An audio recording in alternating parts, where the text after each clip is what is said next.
we're talking about livestock agriculture. And today with us, we have Professor Olushiji Showande, and he is the Dean, College of Animal Science and Livestock Production. You're welcome to the show, sir. Thank you very much. Welcome. Thank you for coming. Thank you. Okay, so now I put down this question because I know it's very important, at least the what we want to talk about, and it is, what does animal science and livestock production, what does it entail? Well, animal science and livestock production, let me start from the simplest form and then broaden it up. Okay. Simply put, is the study of the biology of animals that are under the control of human beings. But you can go a little bit deeper than that by seeing it as the science and business of producing livestock. Okay. We have cattle, sheep, goats, different classes of poultry, pigs, rabbits, and so on and so forth. But if you are talking about livestock production now, it is the application of the principle of the biological, physical, and social sciences in solving the problems associated with livestock production and management. So the production aspect of it is actually the application of the sciences that you can, sciences that you know, to producing such those animals in such a way that you derive the benefit and achieve your goal. Okay. So now in agriculture, there's agriculture heavily involves the commercializing of these food products, this livestock, when you've finally been able to raise them and rear them. So now, what is the economic benefit and value of agriculture, livestock agriculture, and are there losses? Well, the economic benefits varies, but let me start from the fact that before you can talk about any economic impact, you have to talk about the human being, feeding of the human being.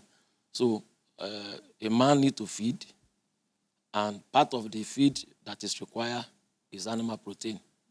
So if somebody who wants to go into any other form of activity and is not strong enough, he won't be able to do it. So the basic thing about livestock production and the basic benefit is that it's a source of food for sustenance of human being. Beyond that, when you raise animals, you have the intention of deriving some income from it. So after the end of production process, you want to sell your animals. And apart from that, some people can take it as a small backyard enterprise, in which case they produce what they want to eat, and then the little excess, they sell it. But beyond that, some people take it as a source of livelihood. So it's a form of employment for those who want to take it up as a full-time business. So they derive their livelihood from that. Now people, when they want to save money, they put their monies in bank. Of course. But the recent trend is that you invest in livestock, and those livestock becomes your savings. Because if you look at the number, let me take cattle for example. If you have 1,000 heads of cattle, even though physically as you are seeing them, they are not money, but you know that if you sell one cattle, it has a high value. And if you have 1,000 of it, so you are saving your cash in form of livestock. You can also go ahead to say that when you have small, in the livestock production processes, when you begin to add value to those animals, then you get to the point where you slaughter the meat, is taken to the people eat the meat, but there are also other byproducts that you can use, which will be sources of raw materials to other small industries. For example, the hoof from cattle. Those are the ones that are used in making buttons. And so it's a small cottage industry. When you collect the hoofs of slaughtered cattle and other ruminants, you can process them into button. Well, there are other products, the skin. Yes. You know, the skin of animals are highly valued for ladies who lost bags, animal skin, shoes. Yes. No, the leather derived from the tanning of leather is the one that is used. So those are small cottage industries which eventually, when you aggregate it, Still amounts you can hand foreign exchange from it, because you export it to outside the country. So those are some of the economic benefits you can derive from. Of course, there could be losses. Everything about agriculture involves a lot of risk. Whether it is livestock agriculture or other components of agriculture, there are risks. And some of those losses will come as a result of maybe natural disaster, disease outbreak, which are unforeseen, and so on and so on. So there could be losses. But if the enterprise is well managed, the impact of the losses can really be minimized. Okay. So what is the place of technology? I know technology has its place in all sectors and all areas. In terms of livestock breeding and reproductive management, what's the place of technology? Well, technology is currently playing a high-level role in livestock production, especially the area of breeding and reproduction. The traditional way of reproducing animal is to take a male animal and a female animal live. You mate them, and then you wait for the pregnancy to be expressed, and then the animal gives birth. But now, managing those animals has gone beyond that. Now you don't need a live male to mate your female, because you can practice what we call artificial insemination. You can practice artificial insemination.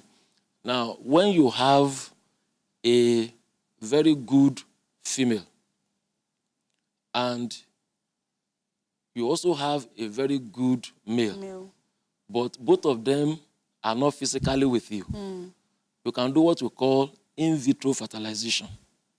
In which case, you take the semen of the proven bull, and then you take the egg of the proven female, and then you fertilize it under an artificial environment.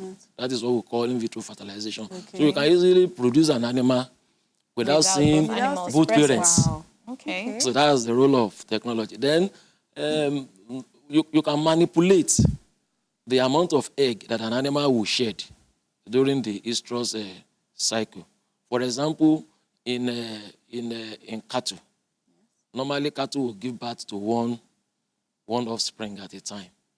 But if it's a proven female, you can what we call multiple ovulation. You inject some hormone, the animal will produce so many eggs. You harvest it, and then you now deposit it into other cattle.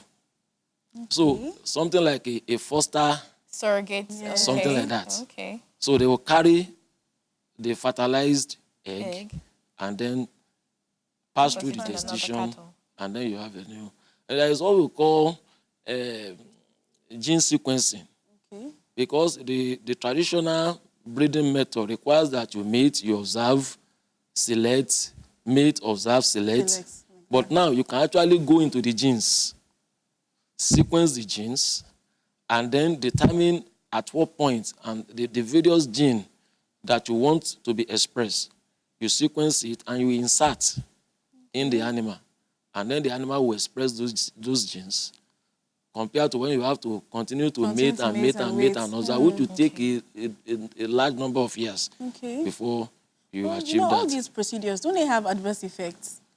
Like no negative effects at all? Well, they don't have any negative effects, but the only thing is that it is not all the time you practice this thing. You may experience some failures. You may experience some failures, but where it is perfected, the rate of failure is very, very minimal.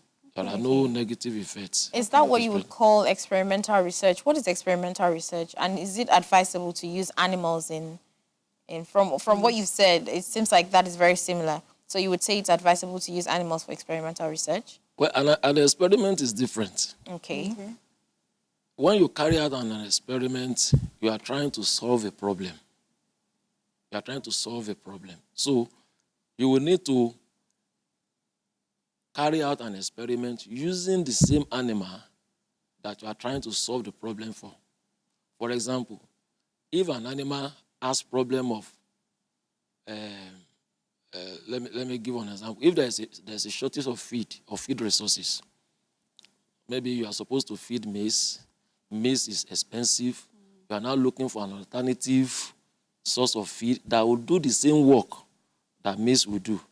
What you do is that you test that alternative feed resources on the same animal and see how the animal behaves or performs under that situation. If it doesn't perform to expectation, you also manipulate it with some other things again until you achieve your result. So there is no way you do an experiment that you will not use animals. So because those are the eventual, but there are some of the procedure that will not start with the actual animal, especially when you are talking about toxic. When you think that the ingredient you want to use may contain some toxic substances. So what you do is that you start with in vitro laboratory studies. You extract the active ingredient or the chemical component that you think is toxic. You do in vitro studies. Once you find out that, it won't give you any negative, then before you even get to the animal, you test it on rats. We'll call them laboratory animals. We can use albino rats. And when you do that, you also test at that level. If you don't find much negative effect, that is when you now get to the animal and then test it. Okay. All right, let's talk about the soil and livestock grazing. Now, I know that they say the remains, the waste products from livestock, from animals, help the soil. But now, how does livestock grazing affect the soil? How does it affect the productivity of the soil? Well, when livestock grazing is not properly managed, there's what we call grazing management. If you manage grazing by livestock very well, you are not likely to have serious problem with the soil. But when you do not manage the grazing, then you are likely to have some problem. Now, let's take it this way.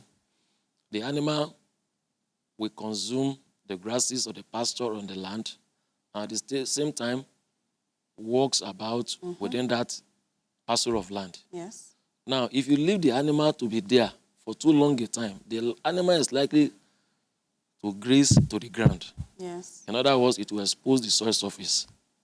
And as the animal travels and moves around on the exposed surfaces, there's what we call compaction. To compact the soil. And if the animal continues to tread upon the same place over a period of time and there is rain, the runoff will flow on bare surfaces and it will cause erosion. So eventually, overgrazing erosion will lead to depletion of soil nutrients and then eventually render the soil useless. That is when you don't have proper grazing management. But if you have a proper grazing management, rather than destroy the soil, the soil will be replenished and will still leave it in good condition as you met it. Okay, so what are the challenges facing livestock agriculture enterprise, the business part of it? What are the challenges facing that? Well, I think I will take that one from two perspectives. The first perspective will be from those who are already in the business. They have the challenges they are facing, and those who want to enter into the business. For example, you expect a graduate of agriculture or animal science to go and start animal business, animal production business. The first challenge that new young graduate will face is the capital. You want to face the problem of where to get the fund. And when he gets the fund, he will need to buy the land. I think in this our own area, we don't have much problem with getting the land. The only problem is that you have to go and get it in a very remote area. And so the implication of having a land in the remote area is that you are likely to have problems of the accessibility to the place. You are also likely to have the problem of, water, which means you have to sink a borehole or dig a well by himself. Electricity will also be a major challenge. So those could be. That is the reason why you don't have so many people wanting to go into agriculture or livestock business, because eventually they are going to be isolated. They are going to be isolated, and the challenges of providing all those amenities by themselves is also a lot of discouragement. But for those who are already in the enterprise, what I see as the first challenge is that the population is growing, And we try as much as possible to meet the demand, either for egg, for beef, for mutton, and so on and so forth. So there is a very wide gap between supply and demand. So it puts pressure on them to always want to expand and expand, yet they are not meeting the demand. So it's a very big challenge. Hello there. Did you just enjoy that beautiful video? Don't worry, we have more for you. All you have to do is click on the subscribe button and ring that little bell for more notifications. Tea or coffee will be served for you.